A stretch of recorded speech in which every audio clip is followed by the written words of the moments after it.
ഞാനിപ്പോൾ ഒരു കഥ ആലോചിക്കുകയായിരുന്നു. പണ്ടൊരു മനുഷ്യനൊരു കടുവയുടെ മുമ്പിൽ പെട്ട് കഷ്ടിച്ച് രക്ഷപ്പെട്ടതിൻ്റെ അനുഭവങ്ങൾ അയാളുടെ സുഹൃത്തിനോട് നാട്ടിൽ വന്ന് വിവരിക്കുകയാണ്. അയാൾ ഭയങ്കര പേടിയിൽ എങ്ങനെയെങ്കിലും രക്ഷപ്പെട്ടതിൻ്റെ ആശ്വാസത്തിലൊക്കെ ഇങ്ങനെ സുഹൃത്തിനോട് ഫ്രണ്ടിനോട് പറയാണ്. കടുവ ഞാനിങ്ങനെ നടക്കുമ്പോൾ കടുവ വന്നു. അപ്പോൾ ഇയാൾക്ക് ഭയങ്കര ആകാംക്ഷയായി ഫ്രണ്ടിന്. എന്നിട്ട് കടുവ എന്ത് ചെയ്തു? അപ്പോൾ ഞാനൊരു പൊന്തയുടെ ഇടയിൽ മറഞ്ഞിരുന്നു കടുവ കാണാതിരിക്കാൻ. അപ്പോൾ കടുവ ഒരു 10-50 മീറ്റർ അപ്പുറത്ത് ഇങ്ങനെ നിൽക്കുകയാണ്. അപ്പോൾ ഇയാൾ വീണ്ടും എന്നിട്ട് കടുവ എന്തായത്? അപ്പോൾ ഇയാൾ പറഞ്ഞു, ഇയാൾ കടുവയെ പറ്റിയല്ലോ, ഇയാളെ പറ്റിയല്ലേ പറയുന്നത്. അപ്പോൾ ഇയാൾ പറഞ്ഞു, ഞാൻ പെട്ടെന്ന് തന്നെ കടുവ ഇങ്ങനെ അടുത്തേക്ക് വരുമ്പോൾ എനിക്ക് ഭയം കൊണ്ട് നിൽക്കാൻ പറ്റാണ്ടായി. അപ്പോൾ ഞാൻ അടുത്തൊരു മരം ഉണ്ടായിരുന്നു, അതിൽ ഓടിക്കറി. അപ്പോൾ ഇയാൾ വീണ്ടും എന്നിട്ട് കടുവ എന്ത് ചെയ്തു? അപ്പോൾ ഇയാൾക്ക് ദേഷ്യം ഇങ്ങനെ വരുന്നുണ്ട്. ഞാൻ മരത്തിൽ കയറി. അയാളുടെ കഥയാണ് പറയുന്നത്. അപ്പം കടുവ എന്നെ വീണ്ടും കണ്ടു. കടുവ ഓടി എൻ്റെ പിന്നാലെ കയറി. അവസാനം ഞാൻ ഈ കൊമ്പ് പൊട്ടിച്ചാടി വീണു. കടുവ എൻ്റെ ഒപ്പം ചാടി. അപ്പോൾ ഇയാൾ വേണ്ടു. എന്നിട്ട് കടുവ എന്ത് ചെയ്തു? ഇയാൾക്ക് അങ്ങോട്ട് ദേഷ്യം വന്നു. ഇയാൾ ചോദിച്ചു, എടാ കോപ്പേ, നീ ആരുടെ കൂടെയാണ്? നീ ആരുടെ ഫ്രണ്ടാണ്? നീ എൻ്റെ കൂടെയാണോ കടുവയുടെ കൂടെയാണോ? നിനക്കിപ്പോൾ ആരെ പറ്റിയാണ് അറിയേണ്ടത് എന്ന് ഇയാൾ ചോദിക്കേണ്ടായി.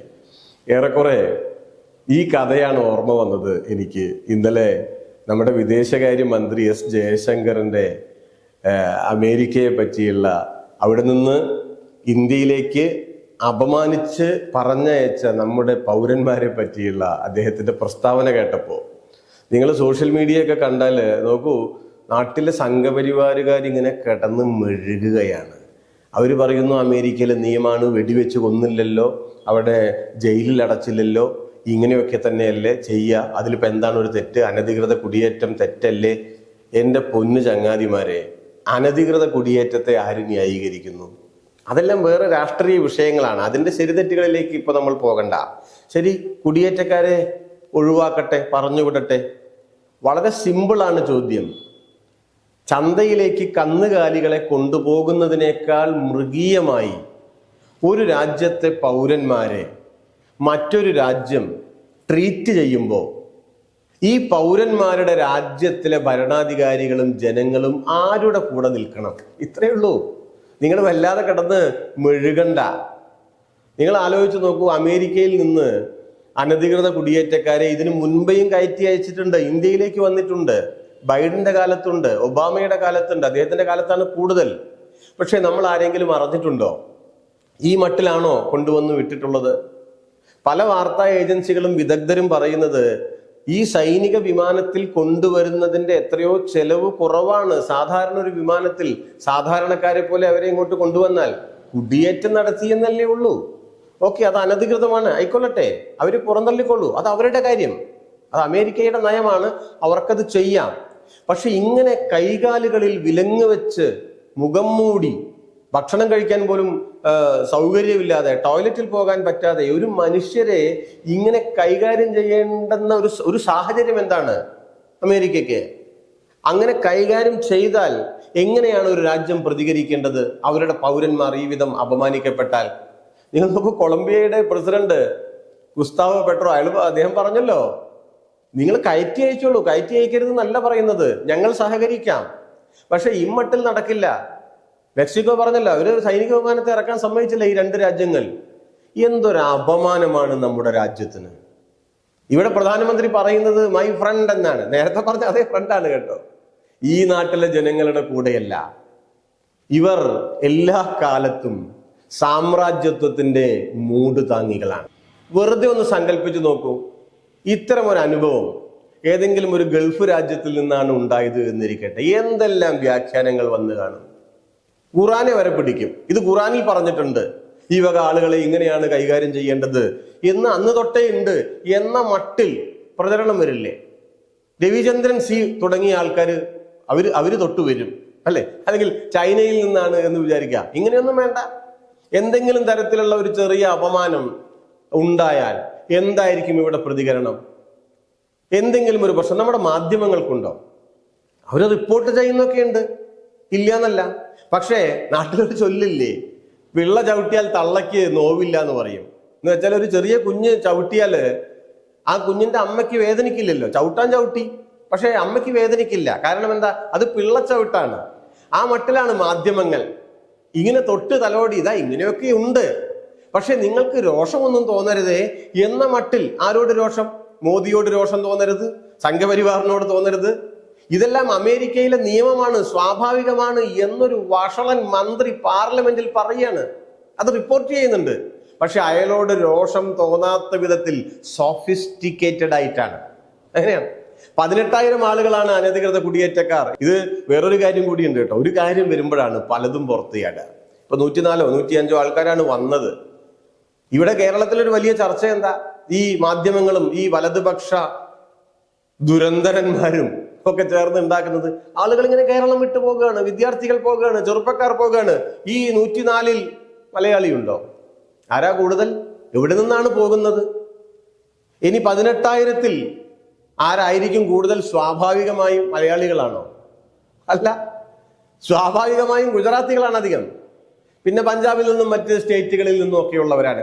അതാണ് ഒരു കള്ളം വളരെ യാദൃശ്ചികമായിട്ടാണെങ്കിലും മറ്റൊരു ഇൻസിഡന്റിന്റെ മുഖത്ത്, അതിന്റെ സാഹചര്യത്തിൽ, പശ്ചാത്തലത്തിൽ പൊളിഞ്ഞു പോവുകയാണ്. അതുകൂടി ഞാൻ സാന്ദർഭികമായി ഇവിടെ കൂട്ടിച്ചേർത്ത് പറയാൻ.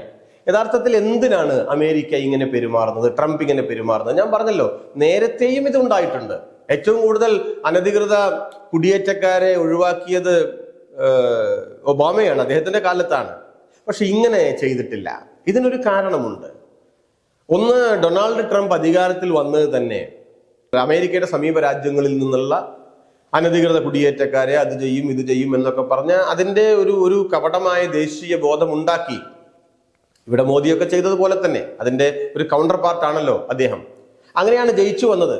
അപ്പൊ ആ അനുയായികളെ തന്റെ പറച്ചിലിന്റെ കരുത്ത് ബോധ്യപ്പെടുത്താൻ അദ്ദേഹം കാണിച്ചതാണ്. അല്ലെങ്കിൽ ഇങ്ങനെ വിടേണ്ട കാര്യമില്ല, ഇങ്ങനെ ചങ്ങലയൊന്നും വിടേണ്ട കാര്യമില്ല. അത് ബോധ്യപ്പെടുത്താനാണ് ഒന്ന്. രണ്ട്, അമേരിക്കയാണ് സൂപ്പർ പവർ, ഞങ്ങൾ എന്തും ചെയ്യും. തങ്ങളുടെ അയൽ രാജ്യങ്ങളോട് കാണിക്കുന്ന അതേ മനോഭാവം തന്നെയാണ് അത്ര വിലയൊക്കെ ഞങ്ങൾ നിങ്ങൾക്കും തന്നിട്ടുള്ളൂ എന്ന് ഇന്ത്യയോട് പറയുകയാണ്. അങ്ങനെ പറയുമ്പോൾ എന്ത് ചെയ്യണം ആത്മാഭിമാന ബോധമുള്ള ഈ നാട്ടിലെ ഭരണാധികാരി അങ്ങനെ ഒന്നും ഉണ്ടെങ്കിൽ? അദ്ദേഹത്തിന് പറയാൻ കഴിയണ്ടേ, നിങ്ങൾ കയറ്റി അയച്ചോളൂ, ഞങ്ങൾ സഹകരിക്കുന്നുണ്ട്, ഞങ്ങൾ അനധികൃത കുടിയേറ്റത്തെ പ്രോത്സാഹിപ്പിക്കുന്നില്ല, അങ്ങനെ ഏതെങ്കിലും ഇന്ത്യക്കാർ വന്നാൽ ഞങ്ങൾ അവരെ തിരികെ കൊണ്ടുവരാം. പക്ഷെ ഇമ്മട്ടിൽ പാടില്ല എന്ന് പറയാൻ എന്തുകൊണ്ടാണ് സാധിക്കാത്തത്? ഇത് മോദിയുടെ, ജയശങ്കറിന്റെ, അല്ലെങ്കിൽ ഇവിടെ നമ്മുടെ നാട്ടിൽ ഇങ്ങനെ കിടന്ന് ന്യായീകരിച്ചു കൊണ്ടിരിക്കുന്ന സംഘപരിവാർ സുഹൃത്തുക്കളുടെ വ്യക്തിപരമായിട്ടുള്ള ഒരു ദൗർബല്യമല്ല, മറിച്ച് അവരുടെ രാഷ്ട്രീയ ജനിതകത്തിന്റെ ഒരു പ്രശ്നമാണ്. ഇദ്ദേഹത്തിന്റെ ഒരു സിനിമയുണ്ടല്ലോ, സക്കറിയയുടെ കഥയെ അധികരിച്ചുകൊണ്ട് നമ്മുടെ അടൂർ ഗോപാലകൃഷ്ണന്റെ വിധേയൻ.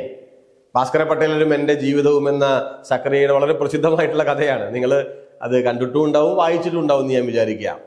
പട്ടേലര് തുമ്മിയുടെ ഭാര്യ ഓമനയെ അദ്ദേഹത്തിന്റെ അധികാരം ശേഷിയൊക്കെ ഉപയോഗിച്ച് റേപ്പ് ചെയ്യാണ്, ബലാത്സംഗം ചെയ്യാണ്. തുമ്മിക്കിത് അറിയാം, തുമ്മി നിസ്സഹായനാണ്. അവസാനം തുമ്മി രാത്രി ഓമനയുടെ കൂടെ ചേർന്ന് കിടന്നുകൊണ്ട് ഇങ്ങനെ ഒരു ദീർഘനിശ്വാസം വിട്ട് പറയുന്നുണ്ട്, ഓമനെ, നിനക്ക് പട്ടേലരുടെ സെന്റിന്റെ മണം എന്നാണ്. എനിക്ക് ഇന്നലെ ജയശങ്കറിന്റെ മുഖം കണ്ടപ്പോ നിങ്ങളൊന്ന് സൂക്ഷിച്ചു നോക്കൂ, അദ്ദേഹത്തിന്റെ മുഖത്തേക്കൊന്ന് നോക്കൂ, നിങ്ങൾക്ക് തുമ്മിയുടെ ഛായ തോന്നുന്നില്ലേ? 56 ഇഞ്ചാണ് എന്നൊക്കെ പറഞ്ഞ് ഒരു ചങ്ങാതി തള്ളി മറിച്ച് നടക്കുന്നുണ്ട്. നിങ്ങൾ അദ്ദേഹത്തിന്റെ മുഖത്തേക്കൊന്ന് സൂക്ഷിച്ചു നോക്കൂ, നിങ്ങൾക്കൊരു തുമ്മിയുടെ ഫീല് വരുന്നില്ലേ? അത് വരും. അതാ ഞാൻ പറഞ്ഞത്, അത് വ്യക്തിപരമായ പ്രശ്നമല്ല, പൊളിറ്റിക്കൽ ജീനിന്റെ പ്രശ്നമാണ്, രാഷ്ട്രീയ ജനിതകത്തിന്റെ ഒരു പ്രശ്നമാണ്. അവരുടെ ജനിതകത്തിൽ സാമ്രാജ്യത്വത്തോട് സന്ധി ചെയ്ത് അതിന്റെ കാല് നക്കി ചെരുപ്പിന്റെ വാറിട്ട് കൊടുത്ത് അങ്ങനെ ഉണ്ടായതാണ്. അതാണ് ശീലം, ജനിതകത്തിലെ ശീലം. കുംഭമേളയില് മുങ്ങിക്കുളിച്ചാൽ മാറില്ല, അത് അവിടെ തന്നെ കിടക്കും. പക്ഷേ ആത്മാഭിമാന ബോധമുള്ള ജനങ്ങളുണ്ടല്ലോ, അവരിത് കാണുന്നുണ്ട്, അവരിത് മനസ്സിലാക്കുന്നുണ്ട്. ഏറ്റവും ചുരുങ്ങിയത് കൊളംബിയയുടെ, മെക്സിക്കോയുടെ ഒക്കെ ഭരണാധികാരികളെ പോലെയെങ്കിലും പ്രതികരിക്കാൻ നമ്മുടെ രാജ്യം ഭരിക്കുന്നവർക്ക് സാധിക്കുന്നില്ലല്ലോ എന്ന സങ്കടവും നിരാശയും രോഷവുമുണ്ട് രാഷ്ട്രീയ ജനിതകത്തിൽ പ്രതിരോധമുള്ള ഈ നാട്ടിലെ സാധാരണ മനുഷ്യർക്ക് എന്ന് വരുംകാലം തെളിയിക്കും.